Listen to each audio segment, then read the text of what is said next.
Hi dears, welcome back to Jufix Academy. ഇന്ന് നമ്മൾ discuss ചെയ്യാൻ പോകുന്നത് MSc food safety and quality management എന്ന് പറയുന്ന ഈ ഒരു കോഴ്സാണ്. ഇത് ഇഗ്നോയിൽ നിങ്ങൾ ഈ ഒരു കോഴ്സ് തിരഞ്ഞെടുക്കുമ്പോൾ രജിസ്ട്രേഷൻ ചെയ്യുന്ന സമയത്ത് തിരഞ്ഞെടുക്കേണ്ട കോഡ് എന്ന് പറയുന്നത് MSc FSQM എന്നുള്ളതാണ്. ഇത് ഡിസ്റ്റൻസ് മോഡ് പ്രോഗ്രാമാണ്. അതായത് നിങ്ങൾക്ക് വീട്ടിലിരുന്നു കൊണ്ടും അതുപോലെ തന്നെ ജോലി സ്ഥലത്ത് നിന്നുകൊണ്ടൊക്കെ നിങ്ങൾക്ക് ഇത് ചെയ്യാവുന്നതാണ്. റെഗുലറായിട്ട് കോളേജിൽ പോവേണ്ട ആവശ്യമില്ല. സ്കൂൾ ഓഫ് അഗ്രികൾച്ചറിൻ്റെ അണ്ടറിൽ വരുന്ന ഒരു കോഴ്സാണിത്. ഡ്യൂറേഷൻ വരുന്നത് 2 years ആണ്. മാക്സിമം വരുന്നത് 4 years ആണ്. മീഡിയം എന്ന് പറയുന്നത് ഇംഗ്ലീഷിലാണ് പഠിക്കേണ്ടതും നിങ്ങൾ എക്സാം എഴുതേണ്ടതും. സ്പെഷ്യലൈസേഷൻ വരുന്നത് food safety and quality management എന്ന് പറഞ്ഞിട്ടുള്ള നെയിമിങ്ങിലാണ് വരുന്നത്. ഇതിൻ്റെ ഡിസ്ക്രിപ്ഷൻ നിങ്ങളൊന്ന് വായിച്ചു നോക്കാം. ചുരുക്കി ഞാനൊന്ന് പറഞ്ഞുതരാം. ഇതിൽ കുറച്ച് ഡീറ്റെയിൽ ആയിട്ട് കൊടുത്തിട്ടുണ്ട്. നിങ്ങൾക്കറിയാം 2011 food safety and standard act നിലവിൽ വന്നതോട് കൂടിയിട്ടാണ് ഈ ഒരു കോഴ്സിന് പ്രാധാന്യം കൂടുന്നത്. ഓക്കെ, ദെൻ ഇതിൻ്റെ തൊഴിലവസരങ്ങൾ എന്ന് പറഞ്ഞാൽ food processing, food testing, food safety auditing, അതുപോലെ റിസ്ക് മാനേജ്മെൻറ്റ്, ഫുഡ് റെഗുലേഷൻസ് തുടങ്ങിയ മേഖലകളിലൊക്കെ നിങ്ങൾക്ക് ഈ ഒരു കോഴ്സിൻ്റെ ഇതിൻ്റെ ഒരു വ്യാപ്തി, തൊഴിലിൻ്റെ ഒരു വ്യാപ്തി നിങ്ങൾക്കുണ്ട്. ഈ കോഴ്സിൻ്റെ ഘടന, സ്ട്രക്ചർ എന്ന് പറയുന്നത് തിയറിയും ഉണ്ട്, പ്രാക്ടിക്കലും ഉണ്ട്, പ്രൊജക്റ്റ് വർക്കും ഉണ്ട്, ഡിസേർട്ടേഷനും ഉണ്ട് തുടങ്ങി ഇതെല്ലാം അടങ്ങുന്ന ഒരു പ്രോഗ്രാമാണ് ഈ ഒരു ഫുഡ് സേഫ്റ്റി മാനേജ്മെൻറ്റ് എന്ന് പറയുന്ന ഈ ഒരു കോഴ്സിൽ ഇത്രയും കാര്യങ്ങൾ അടങ്ങിയിട്ടുണ്ട്. ഓക്കെ, അതുപോലെ തന്നെ മുമ്പ് നിങ്ങൾ ഈ ഒരു കോഴ്സല്ല ഇതിൻ്റെ PG ഡിപ്ലോമ കോഴ്സ് ചെയ്തിട്ടുണ്ട് എന്നുണ്ടെങ്കിൽ നിങ്ങൾക്ക് ഈ ഒരു കോഴ്സിൻ്റെ സെക്കൻഡ് ഇയറിലോട്ട് ഡയറക്റ്റായിട്ട് ലാറ്ററൽ എൻട്രി ലഭിക്കുന്നതാണ് എന്നുള്ളത് കൂടി പറയുന്നുണ്ട്. അതുപോലെ തന്നെ ഇതിൻ്റെ ഒബ്ജക്റ്റീവ്സ് എന്ന് പറയുന്നത് നിങ്ങൾക്കറിയുന്ന പോലെ തന്നെ ഈ ഒരു മേഖലയിൽ സ്കിൽഡ് ആയിട്ടുള്ള ആളുകളെ വാർത്തെടുക്കുക, അതിനുള്ള ട്രെയിനിങ് നൽകുക എന്നുള്ളതാണ് ഈ ഒരു കോഴ്സിനെ കൊണ്ട് ഉദ്ദേശിക്കുന്നത്. അതുപോലെ തന്നെ ഈ ഒരു മേഖലയിൽ നിങ്ങൾക്ക് ആഴത്തിലുള്ള വേരിയസ് ആസ്പെക്ട്സിൻ്റെ ഫുഡ് സേഫ്റ്റിയുമായി ബന്ധപ്പെട്ട് നിങ്ങൾക്ക് കൂടുതൽ അറിവ് നൽകുക എന്നുള്ളതാണ്. അതുപോലെ തന്നെ ഫുഡ് സേഫ്റ്റിയുമായി ബന്ധപ്പെട്ടുള്ള ഒരു മെച്ചപ്പെട്ട സംസ്കാരം വളർത്തിയെടുക്കുക എന്നുള്ളതും ഇതിൻ്റെ ഒരു ഉദ്ദേശമാണ്. അതുപോലെ തന്നെ ഇതുമായി ബന്ധപ്പെട്ട് ഗവേഷണം നടത്തുക, ഗവേഷണ രംഗത്ത് കോഴ്സുമായി ബന്ധിപ്പിക്കുക എന്നുള്ളതും ഈ ഒരു കോഴ്സിൻ്റെ ഉദ്ദേശമാണ്. ഇതിൻ്റെ എലിജിബിലിറ്റി ക്രൈറ്റീരിയ നിങ്ങൾ നോക്കൂ, ഒരുപാടുണ്ട്. നമുക്ക് ഓരോന്നായിട്ട് ഡിസ്കസ് ചെയ്യാം. ഓക്കെ, ഫസ്റ്റ് കാണിക്കുന്നത് ഗ്രാജുവേഷൻ ഇൻ സയൻസ് അല്ലെങ്കിൽ tech in food safety and quality management. ഈ പറയുന്ന താഴെ ഇനി പറയുന്ന ഏതെങ്കിലും ഒരു വിഷയത്തിൽ നിങ്ങൾക്ക് ഡിഗ്രി ഉണ്ടായിരിക്കണം.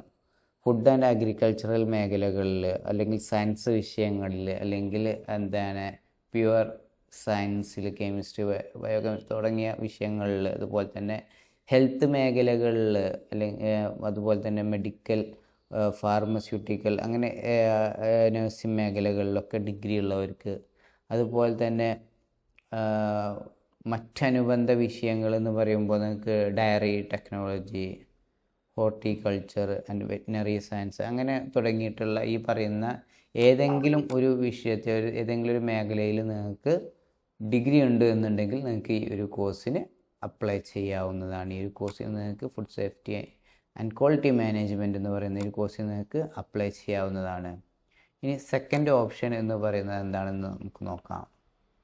Okay, PG diploma in food and quality management, lateral entry four second year. നമ്മൾ നേരത്തെ പറഞ്ഞു PG diploma in food safety and quality management ഉണ്ടെങ്കിൽ ലാറ്ററൽ എൻട്രി കിട്ടുമെന്ന് പറയുന്നു. ഓക്കെ, അതായത് സെക്കൻഡ് ഇയറിലോട്ട് ഡയറക്റ്റായിട്ട് നിങ്ങൾക്ക് എൻട്രി കിട്ടും, ഫസ്റ്റ് ഇയർ പഠിക്കേണ്ട ആവശ്യമില്ല. Then who have completed 32 credits will also have to complete one additional project work, industrial training, അല്ലെങ്കിൽ report food testing lab training of 4 courses in second year. അപ്പോൾ ഇത് നിങ്ങൾ കംപ്ലീറ്റ് ചെയ്തിട്ടുണ്ട്. സെക്കൻഡ് ഇയറിലോട്ട് നിങ്ങൾക്ക് പ്രവേശനം ലഭിച്ചാലും നിങ്ങൾക്ക് എന്ത് ചെയ്യണം, ഈ ഒരു കോഴ്സ് കംപ്ലീറ്റ് ചെയ്യാൻ വേണ്ടിയിട്ട് ഇതിൽ വരുന്ന ഒരു പ്രൊജക്റ്റ് അല്ലെങ്കിൽ ഇൻഡസ്ട്രിയൽ ട്രെയിനിങ് നിങ്ങൾ എന്ത് ചെയ്യണം, അറ്റൻഡ് ചെയ്യണം എന്നുള്ളതാണ് പറയുന്നത്. അപ്പോൾ നിങ്ങൾ 32 ക്രെഡിറ്റ്സിൻ്റെ എന്താണ് ഡിപ്ലോമയാണ് ചെയ്തിട്ടുള്ളത് എന്നുണ്ടെങ്കിൽ നിങ്ങൾ അഡീഷണലായിട്ട് 4 ക്രെഡിറ്റ്സിൻ്റെ ഒരു ഇൻഡസ്ട്രിയൽ ട്രെയിനിങ്ങോ അല്ലെങ്കിൽ എന്താണ് പ്രൊജക്റ്റ് വർക്കോ ചെയ്യേണ്ടതുണ്ട്. അതിൻ്റെ ഡീറ്റെയിൽസ് നിങ്ങൾക്ക് സ്റ്റഡി സെൻറ്റർ നൽകുന്നതാണ്. ഇതിൻ്റെ ഫീ സ്ട്രക്ചർ എന്ന് പറയുന്നത് എന്താണ് 13,200 രൂപയാണ്. എന്നും പറയുന്ന പോലെ തന്നെ രജിസ്ട്രേഷനും ഡെവലപ്മെൻറ്റ് ഫീയും നിങ്ങൾക്ക് അഡീഷണലി ഉണ്ടായിരിക്കും. അതെല്ലാ കോഴ്സിൻ്റെ കൂടെ ഉണ്ടായിരിക്കും. അതെന്താണ് 700 രൂപയാണ്. അപ്പോൾ 13,900 രൂപയാണ് ഇതിൻ്റെ ഫീസ് വരുന്നത്. നമ്മൾ ഡിസ്കസ് ചെയ്ത് കഴിഞ്ഞ കാര്യമാണ് lateral entry. Lateral entry to the second year of MSc will be open from, അത് നോക്കണ്ട, അത് 1 മുതൽ ഓപ്പൺ ആയിട്ടുണ്ട് എന്നുള്ളതാണ് പറയുന്നത്. ഇനി ഇതിൻ്റെ കോഴ്സിൻ്റെ ഡീറ്റെയിൽസ് നമുക്ക് നോക്കാം. അത് എന്താണ് ഇതിൻ്റെ അക്കാദമിക് സൈഡ് നമുക്ക് നോക്കാം. ഫസ്റ്റ് ഇയർ ഇതൊരു ഇയർ വൈസ് പ്രോഗ്രാമാണ്. ഇയറിലാണ് നിങ്ങൾക്ക് എക്സാം എഴുതേണ്ടി വരിക. ഓക്കെ, അപ്പോൾ ഇതിൽ നമുക്ക് ഒരു നോക്കൂ, നിങ്ങൾ ഇത്രയും സബ്ജക്റ്റുകളിൻ്റെ പുറമേ നിങ്ങൾക്ക് ഫസ്റ്റ് ഇയറിൽ തന്നെ നിങ്ങൾക്കൊരു പ്രൊജക്റ്റ് വർക്ക് കൂടിയുണ്ട്. പ്രൊജക്റ്റ് 1 എന്ന് പറയുന്ന ഒരു പ്രൊജക്റ്റ്. ഇതിൻ്റെ ഏതാണ് പ്രൊജക്റ്റ് ചെയ്യേണ്ടത്, എങ്ങനെയാണ് പ്രൊജക്റ്റ് ചെയ്യേണ്ടത് എന്നുള്ള വീഡിയോ നമ്മൾ ചെയ്തിട്ടുണ്ട്. ഒന്ന് യൂട്യൂബിലുണ്ട്, കണ്ടു നോക്കൂ. അതുപോലെ സെക്കൻഡ് ഇയറിൽ നിങ്ങൾക്ക് വരുന്നത് എന്തൊക്കെയുണ്ട്, ഇത്രയും തിയറി പേപ്പേഴ്സ് ഉണ്ട്, പിന്നെ ഒരു സെമിനാർ പേപ്പർ ഉണ്ട്, ഡിസർട്ടേഷൻ പേപ്പർ ഉണ്ട്, അതുപോലെ തന്നെ പ്രൊജക്റ്റ് വർക്ക് 2 ഇതുകൂടിയുണ്ട്. അപ്പോൾ ഓക്കെ, അപ്പോൾ ഇത്രയും കോഴ്സുകളാണ് നിങ്ങൾക്ക് സെക്കൻഡ് ഇയറിൽ പഠിക്കാനുള്ളത്.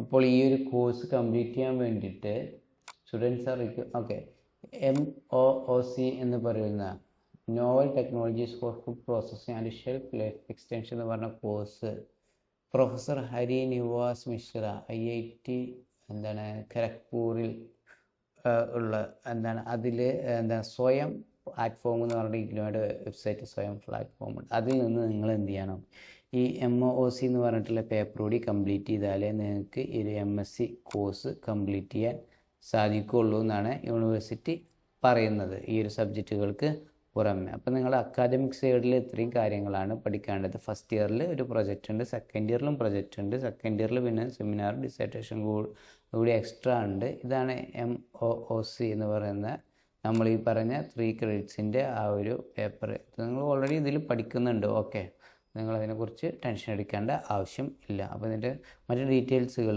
എന്തെങ്കിലും പ്രൊജക്റ്റുമായി ബന്ധപ്പെട്ടതൊക്കെ അല്ലെങ്കിൽ ഡിസർട്ടേഷനുമായി ബന്ധപ്പെട്ട സെമിനാറുമായി ബന്ധപ്പെട്ട കാര്യങ്ങളൊക്കെ നിങ്ങൾക്ക് നിങ്ങളുടെ സ്റ്റഡി സെൻറ്ററുകളിൽ നിന്നാണ് ഇൻഫർമേഷൻ ലഭിക്കുക. മെയിൽ വഴിയോ അല്ലെങ്കിൽ വാട്സപ്പ് ഗ്രൂപ്പ് വഴിയോ ടെക്സ്റ്റ് മെസ്സേജ് വഴിയോ ഒക്കെയാണ്. ഇത്രയും 3 മീഡിയാസാണ് നമുക്ക് അവൈലബിൾ ആയിട്ടുള്ളത്. വഴിയാണ് നമ്മൾ യൂണിവേഴ്സിറ്റി ഡീറ്റെയിൽ അയക്കുന്നത്. ഓക്കെ, ഇനി നമുക്കിത് ഏതെല്ലാം റീജിയൻ സെൻറ്ററിലാണ് അവൈലബിൾ എന്ന് നോക്കാം. കൊച്ചിൻ റീജിയൻ സെൻറ്ററിൽ നിങ്ങൾക്ക് lab chef. Okay, Cochin region സെൻറ്ററിൽ ലാബ് ഷെഫ് ഇൻ്റർഫീൽഡ് എന്ന് പറയുന്ന ഇൻ്റർഫീൽഡ് ലാബിലാണ് ഈ ഒരു കോഴ്സ് അവൈലബിൾ ആയിട്ടുള്ളത്. ഇനി നമുക്ക് ട്രിവാൻഡ്രത്ത് വരുമ്പോൾ 3 കോളേജുകളുണ്ട്.